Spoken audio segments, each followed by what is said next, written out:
নমস্কার বন্ধুরা, আশা করি তোমরা সবাই খুব ভালো আছো। আজকে আমি এই রেসিপিটা করব অনেকেরই রিকোয়েস্টে। ঘরে কিছু যদি নাও থাকে, ঝটপট কিভাবে বাড়িতে আমি এটা তৈরি করতে পারি দেখে নাও। আর এটা খেতেও কিন্তু খুবই মুখরোচক।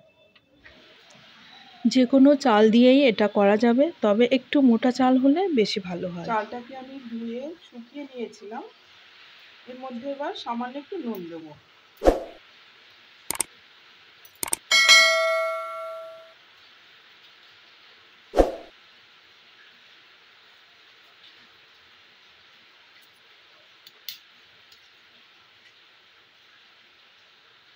এবার এর মধ্যে একটু জল দিচ্ছি।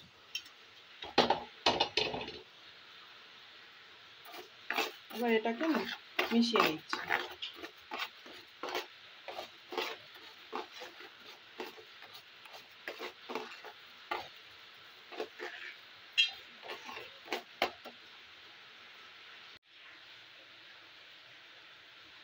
একটা কড়াই বসিয়ে দিয়েছি, আর কড়াইতে কিছুই দেইনি, এমনি গরম হয়ে গেছে কড়াইটা।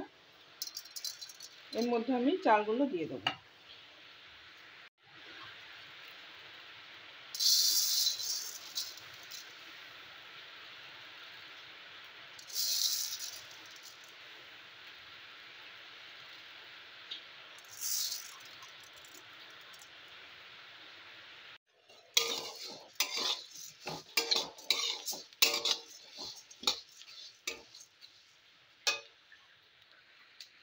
ফ্লেমটাকে একদম হাইতে দিয়ে ভাজতে হবে।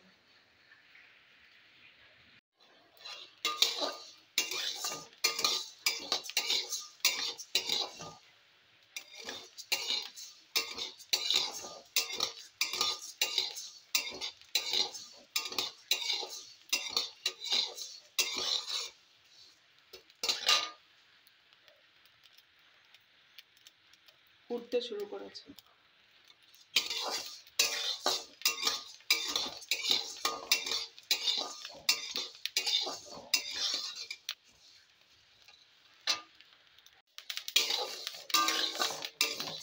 এইখানে চালের পরিমাণটা অল্প বলে আমি ধুয়ে শুকিয়ে নিয়েছিলাম, কিন্তু অনেক বেশি যখন মুড়ি ভাজা হয় তখন কি তারা চাল ধুয়ে নেয়?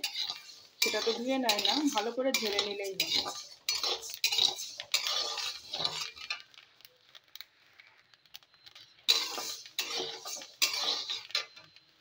দিকে কিন্তু নাড়তেই থাকতে হবে, নাহলে পুড়ে যেতে পারে।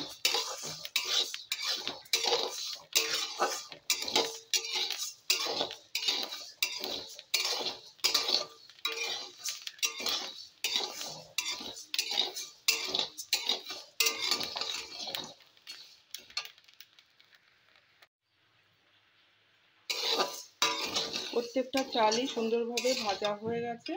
এবার আমি এটাকে নামিয়ে নেব।